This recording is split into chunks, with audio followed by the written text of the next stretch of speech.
Ever wondered how a sadist's mind works? How they manipulate and harm others for their own satisfaction? We're about to embark on a journey through the unsettling world of sadism, a realm filled with psychological paradoxes and malicious intent. This exploration aims to shed light, not only on the sadist's modus operandi, but also on the subtle signs they often exhibit. Recognizing these signs may just save you from becoming their next target. So let's delve into the mind of a sadist and uncover these subtle signs. The first sign is an obvious one. A sadist finds pleasure in others' pain. Now, this might seem straightforward, but it's worth delving a little deeper to truly understand the workings of a sadistic mind. To the average person, the concept of deriving joy from another's suffering is alien, even repulsive. But for a sadist, it's a source of satisfaction, a twisted form of entertainment. It's not just about physical pain, mind you.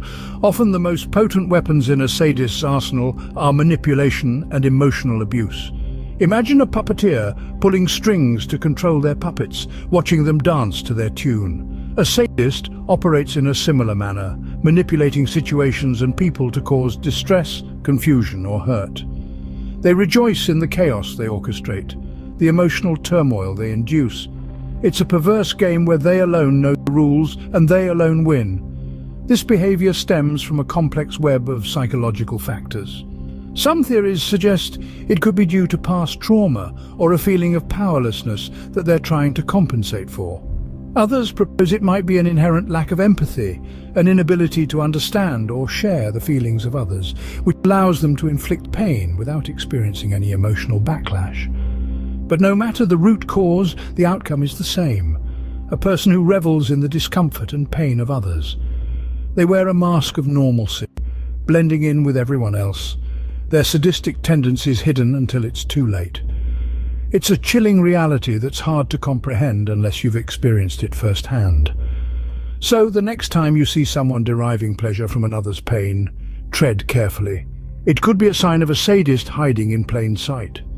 Remember, it's not just about physical pain. Look for signs of manipulation, emotional abuse, and a seeming satisfaction derived from the distress of others.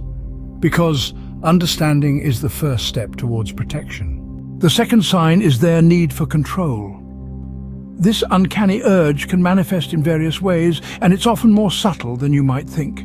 Let's delve into this a bit further. Imagine a boss who micromanages every tiny detail of your work, from the font size on your report to the exact time you take your lunch break.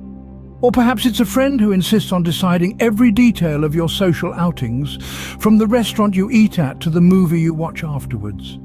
These individuals are not just particular or finicky. They are displaying a desire for control that goes beyond the norm.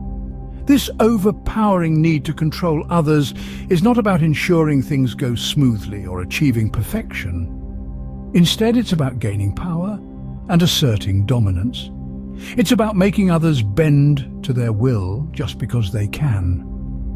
This behavior is a classic sign of a sadist, who derives pleasure not just from causing pain, but also from the sense of power and control they gain over their victims.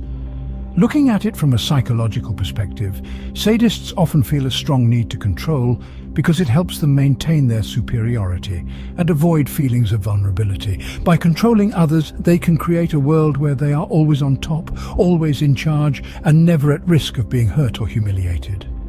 It's important to understand that everyone likes to have some control over their lives. We all have preferences, and we all like things done a certain way. That's perfectly natural. But when someone's need for control becomes excessive, when it infringes on your autonomy and makes you feel oppressed or devalued, that's when it becomes a problem. That's when it could be a sign of sadism. So if you find yourself constantly being dominated or micromanaged by someone, take a step back and evaluate the situation. Is this person simply a perfectionist, or could there be something more sinister at play? Remember, a need for excessive control could be a red flag. The third sign is their lack of empathy. Now, empathy is the ability to understand and share the feelings of others. It's a cornerstone of human connection, allowing us to form bonds, show compassion, and coexist harmoniously. However, in the sadist's world, empathy is often conspicuously absent. For instance, imagine a scenario where a friend is sharing their heartfelt struggles. A person with empathy would listen, provide comfort, and perhaps offer advice. But a sadist? They might dismiss the issues as trivial, belittle the friend's feelings, or even seem bored by the conversation.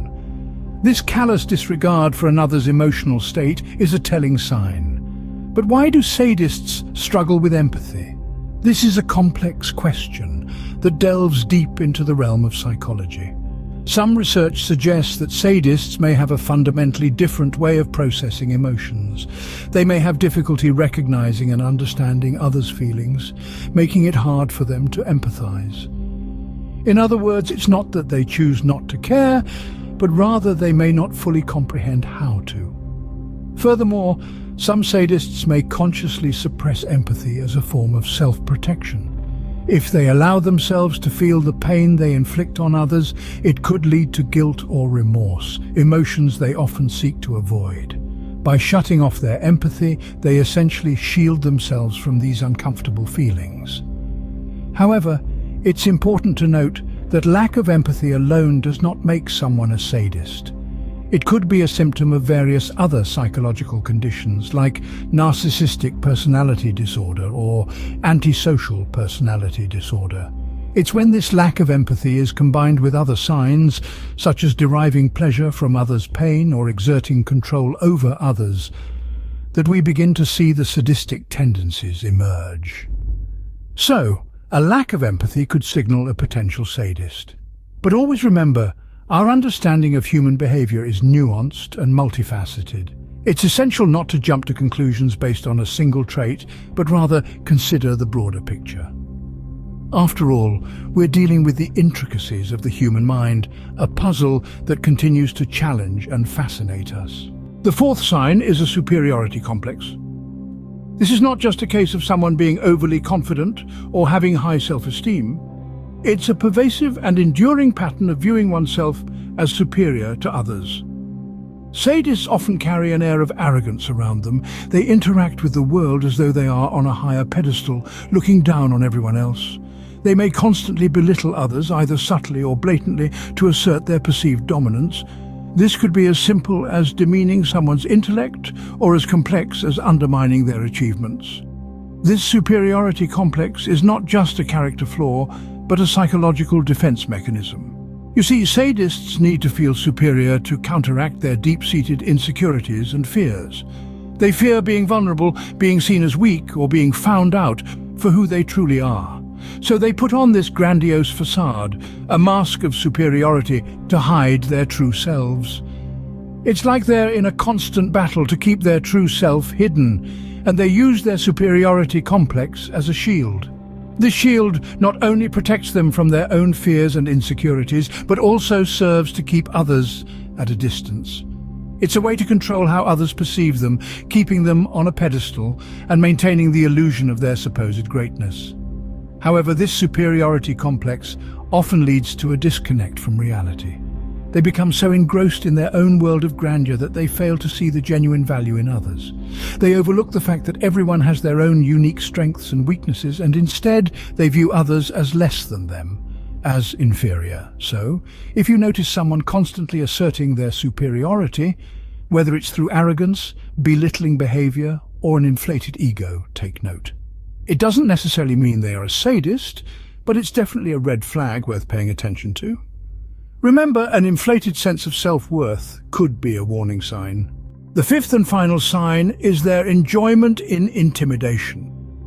This is a hallmark of sadistic behavior. Sadists take pleasure in making others feel small. They revel in the power dynamics, using threats or bullying tactics to assert their dominance. But why is this?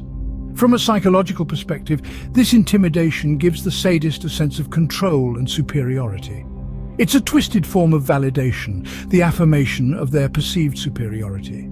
Picture a schoolyard bully, not only content with physical dominance, but also thriving on the fear they instill in their victims.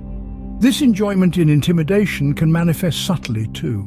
It might be a veiled threat, a sarcastic remark, or even a seemingly harmless joke at another's expense.